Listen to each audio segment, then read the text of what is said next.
What's going on, Junkie Nation? Gorgeous George and Goes always deliver the big names. Today we get to talk to Claressa Shields, who's got an outstanding CV representing the United States, getting down in the Olympics. Of course, she's a world champion in boxing with title defenses. And we've brushed up with her in the sport of mixed martial arts because she has danced in that PFL Smart Cage before.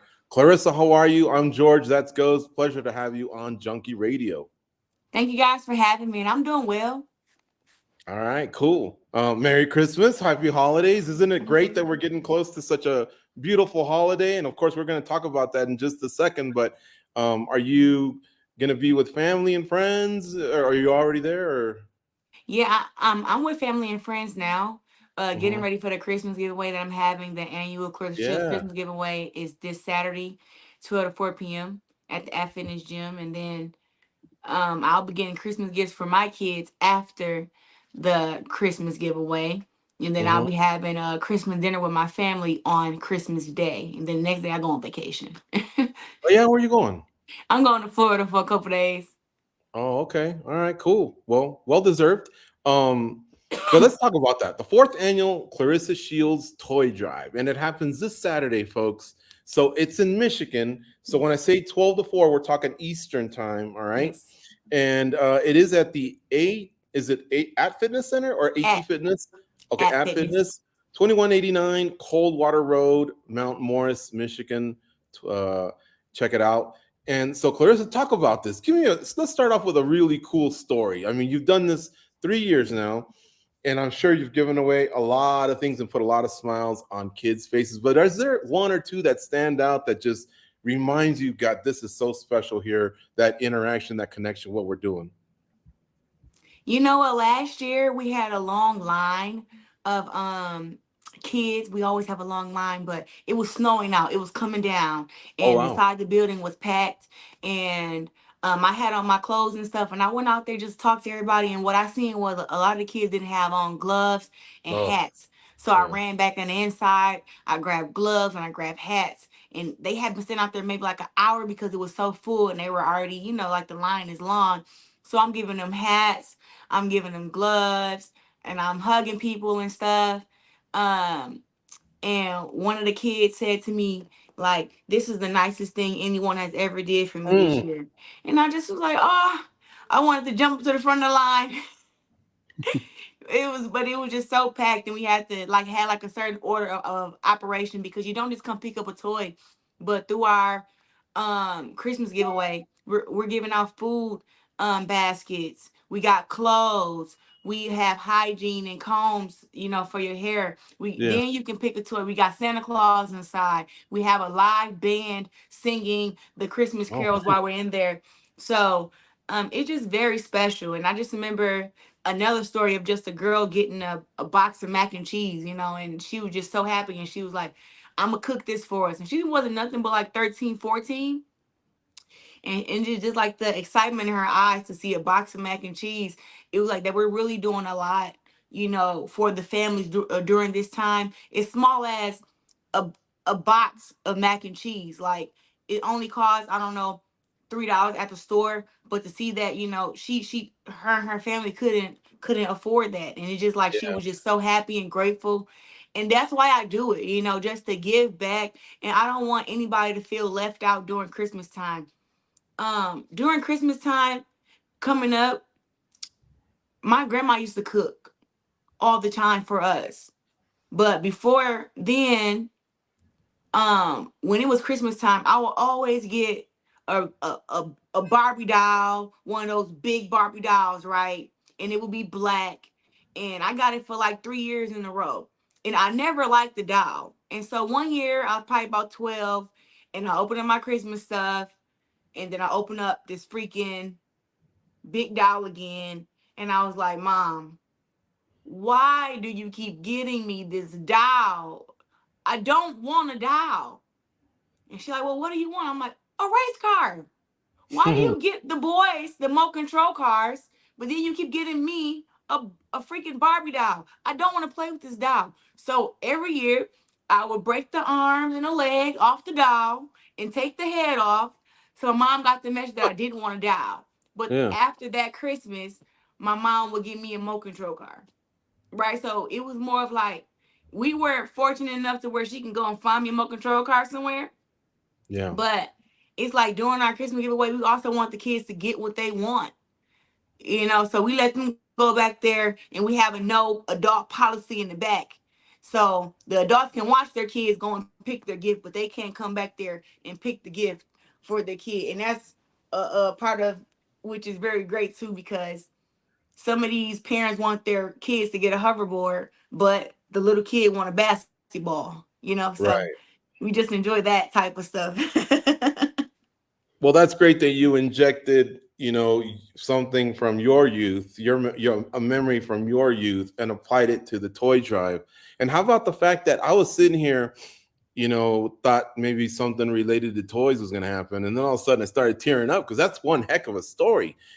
Little kids, they're cold. We don't think of that. We can help people in so many ways. Of course, the toys are outstanding. Don't get me Hmm. wrong, but like you said, food, mac and cheese, um, gloves because it's cold. I've been to Michigan. I know what you're talking about. Yeah. A jacket. Wow, that's outstanding. I really commend you and your team for what you're doing, Thank you. and I'm glad we can help get the word out. And those were some incredible, incredible stories. Thank you. Yeah, Hmm. for sure. I have a question about a toy. It's probably for both of you guys.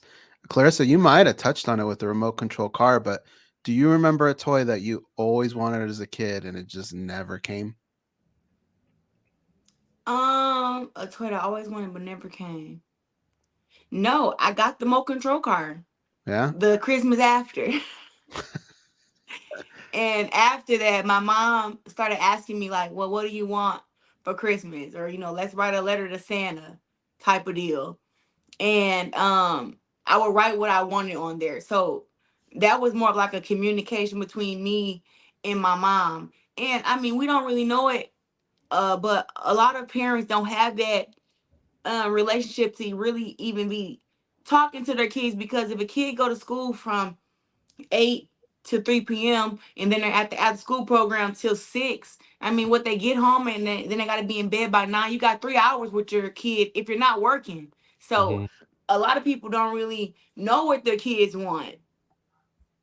Hmm. So it's like to find the time to actually do that. Like my mom was a stay at home mom, so she would, we spend time together and things like that. But a lot of times I was boxing, I was at grandma's house, I was at boxing coach house. So I think after the age of like 15, 16, I really wasn't getting anything for Christmas. I was just trying to make sure that my siblings had things really. But my mom, she did her part. She did her part. She tried. What's it like to you shared some of the stories of the reactions of the kids. What's it like to be cooler than Santa in the same room? You know what? I like to call myself Miss Santa Claus doing the toy drive, because everyone knows that we're going to come with the best toys. We're going to make everybody comfortable. It's like just the Christmas festivities is just everywhere. And I it's like not only do adults like kind of like cling to me, but kids. I don't have any of my own kids yet, but I have a great relationship with kids to where they'll open up, where they when they will talk to me, and tell me their problems or tell me secrets, or just always have like a, I don't know, like I just connect with kids very, very easy. Like they love me for some reason, and and I love them too. It just seems that sometimes, like kids who I've never met before, they all kind of just have like, they put me in a special place in their heart. So it makes it easy for me to train the kids, for them to follow directions, for me to teach them, for me to figure out what's going on with them if they're having a bad day, stop them from crying. I have a great way with kids, and it's been like that since I was a kid. Like my best friend, her name Jania, she couldn't get her son to smile for anything. He was about 3, 4 months. She like, he doesn't smile. I'm like, yeah, right. And this is FaceTime.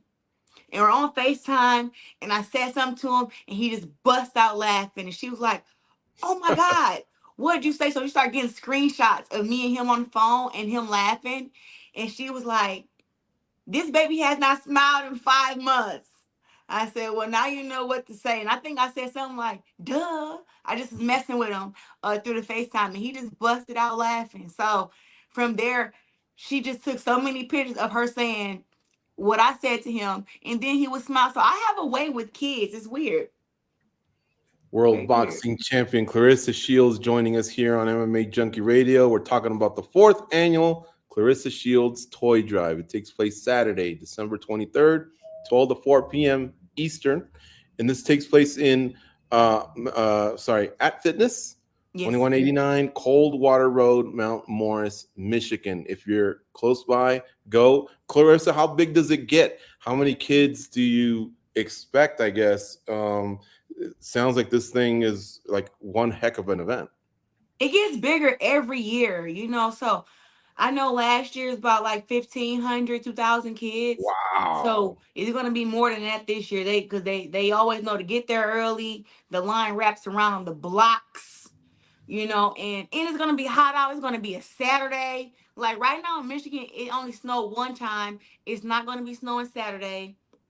And just the Shields Community Outreach Corporation does work throughout the year in the Flint and Beecher communities, like for turkey giveaways, hat and coat giveaways, Easter bike giveaways. Now we have our end of the year Christmas giveaway. For anybody who want to donate, I have the links on my Facebook, Instagram, and my Twitter. And if you just want to keep it simple, you can send us a Cash App. And the Cash App tag is the cash sign SCOC 2023, and all of those earnings go just toward the SCOC to help us keep giving back throughout the entire year to the Flint and Beecher communities. I apologize for that noise. I was trying to find your Instagram, and then all of a sudden, I didn't hear something nothing. came up. Oh, okay. All right, Okay. Then we're cool. All right, Claressa. So let's ask you a few other things here, because this is the first time we've ever chatted, and we've seen you in our sport of mixed martial arts. 2024 is coming up, and I wanted to ask if we will see you back in our sport in 2024. It's looking like February or maybe in April. Ooh, okay. I've been training MMA in Lansing with a Mercy Algo team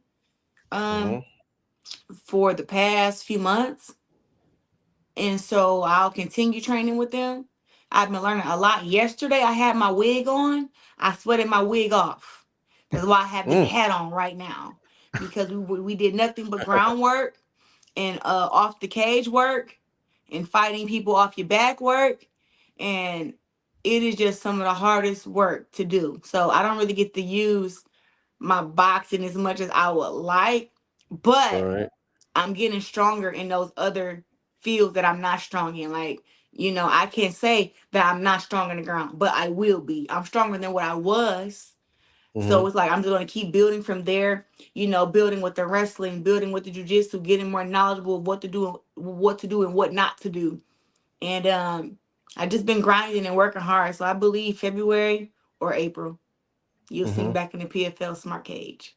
Do you have an opponent in mind? Like, have they already given you a list of names, or have is there anything where we can connect dots on who we might expect you opposite?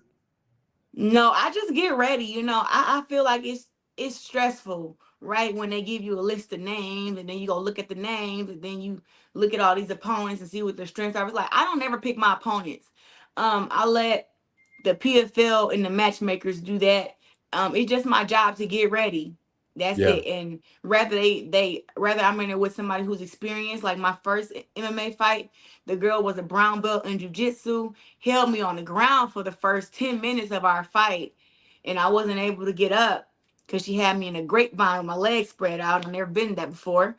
And then, third round, I come out there, hit her with the right hand. She goes for a takedown. I sprawl, and I'm able to figure out what to do at that time to where I can get the finish,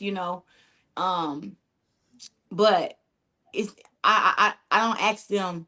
I don't tell them who they should match me up with. I just get ready. So they'll let me know when time gets closer. And right now, my only job is to just get stronger on the ground, stronger on the cage, stronger in MMA as a whole, and learn more about jiu-jitsu and wrestling. That's just my job. So I'll just do that to the best of my ability. And when it comes fight night, I'll give 100% and hopefully come out victorious. Is the goal a title, or is the goal to fight a specific person or persons? No, I would like to become PFL MMA champion. I believe that is durable. I believe that is possible for me.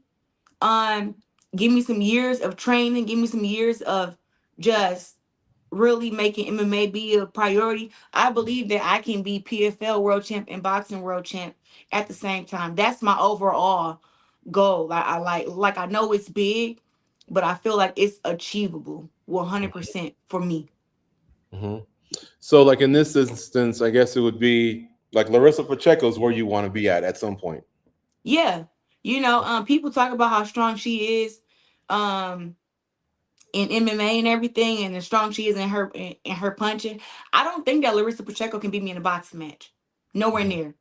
If we listen, we can have on 4 ounce glove or 10 ounce glove like we do in boxing. I could still beat Larissa Pacheco in a boxing match. So right Mhm. now, I'm just trying to I am getting stronger on the ground and more knowledgeable on the cage and everything, to where that with me and her fight, I think that her boxing skills will go out the window, and she would definitely just try to take me down to the ground and try to submit me. So my job is to be able to deal with that, and be able to let her know that she's in for a fight in all different angles, not just boxing, but on the ground, on the cage, jujitsu, wrestling. That if I can do it all, I believe that within a few years I will be able to beat Larissa Pacheco if she's still a reigning champ, or I'll be able to call out any of the top girls in MMA and I'll be able to compete. That's my goal, is just to be able to compete. Like I don't, I've been boxing 17 years,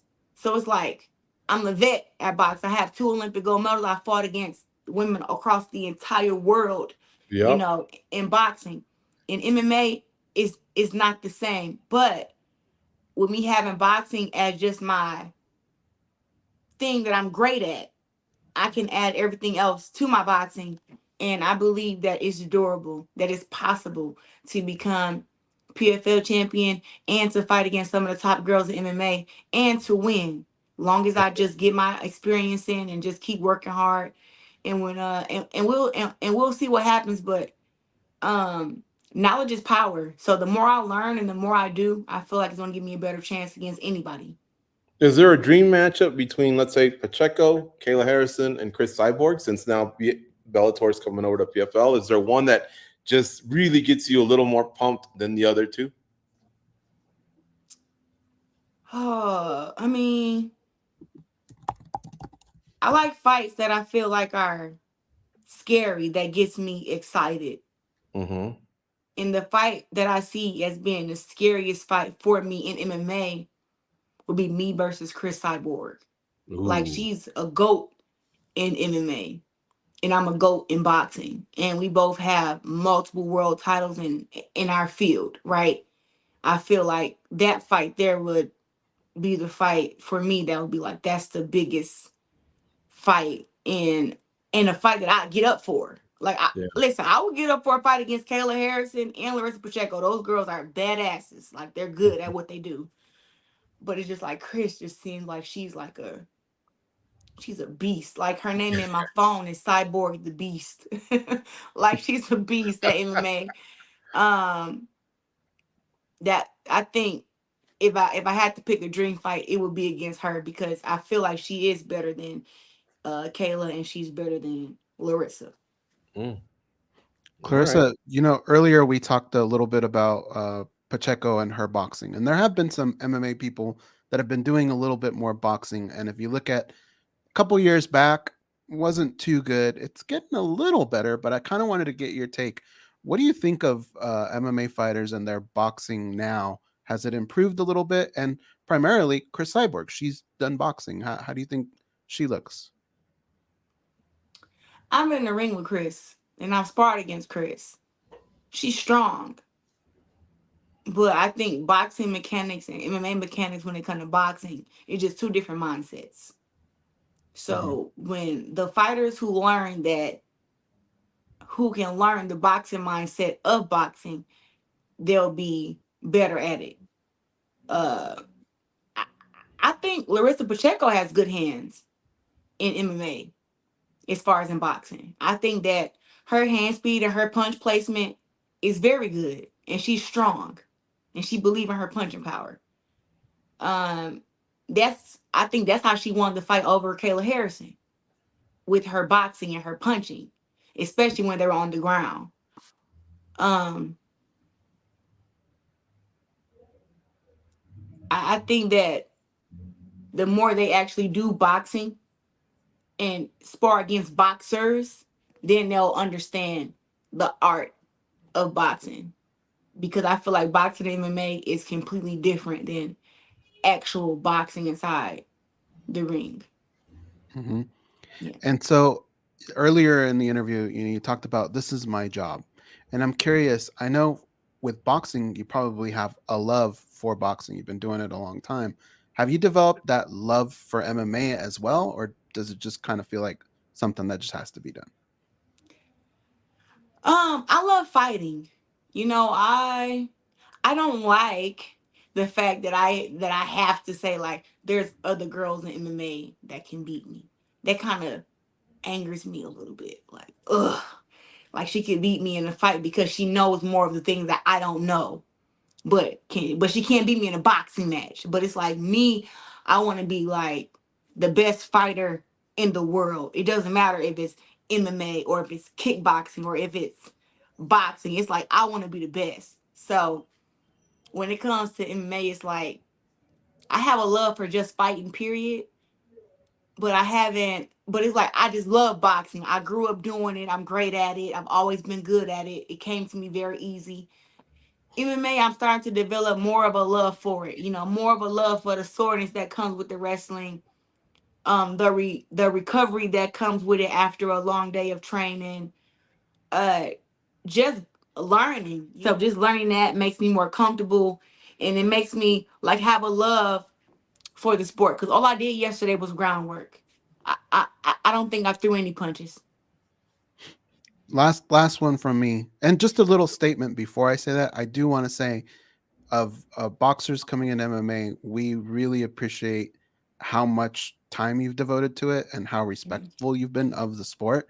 That's been tremendous, and it just shows your character. We've always known you to be a great person in boxing, but to see that transfer over into mixed martial arts, we've loved covering you. I wanted Yeah. to mention that.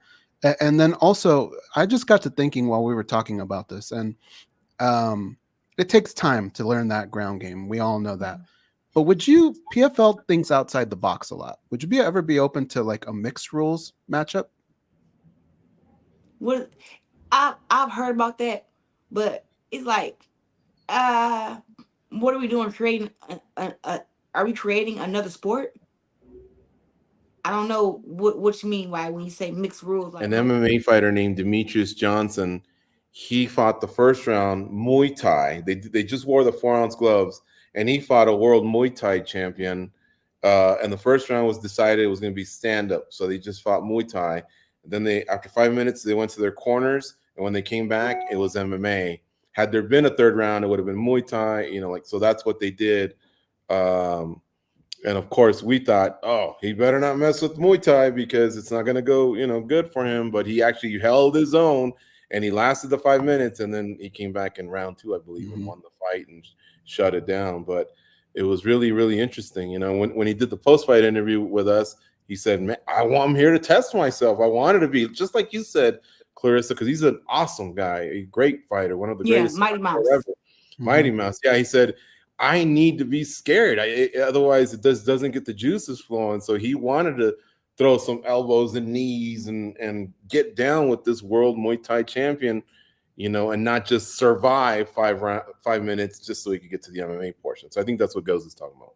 Yeah, and there's been other boxers where they've done there are takedowns, but you can only be down for 10 seconds and then they stand them back up. Those sort of mixed rules, would that ever or do you want it to be pure MMA? Either boxing or MMA for me. I mean, I'm quite sure that they can come up with something else. Like, really, I feel like anything with me standing up, I'm dominant in, right?